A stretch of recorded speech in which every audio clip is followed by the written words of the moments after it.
अस्सलाम वालेकुम फ्रेंड। एक बहुत बड़ी अपडेट 3 दिन कबल आई है।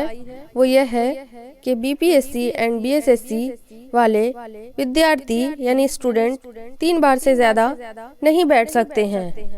लेकिन ये बात उन स्टूडेंट के लिए है, उन उम्मीदवारों के लिए है जो सरकारी कर्मचारी यानी गवर्नमेंट जॉब पा चुके हैं। पहले से वो गवर्नमेंट जॉब में हैं, उनके लिए सिर्फ 3 बार ही अवसर मिलेगा और अदर स्टूडेंट के लिए ऐसी कोई बात नहीं है।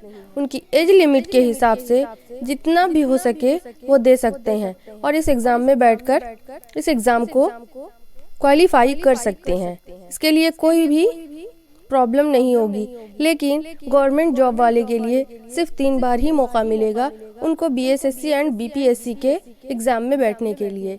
ये अपडेट सुनकर सब लोग बहुत ज़्यादा घबरा रहे थे कि ऐसा क्यों हो रहा है, लेकिन वो घबराने की बात नहीं है। वो गवर्नमेंट जॉब वाले के लिए ही सिर्फ 3 बार है। अदर स्टूडेंट को घबराने की ज़रूरत नहीं है, वो जितना बार चाहे दे सकते हैं अपनी एज के हिसाब से। एज में कोई चेंजिंग नहीं हुई है, एज लिमिट वही है। इसके लिए कोई घबराने वाली बात नहीं है। ये एग्ज़ाम को आप लोग अच्छे से तैयारी करके इस एग्ज़ाम को पा सकते हैं, हासिल कर सकते हैं। अल्लाह हाफिज़।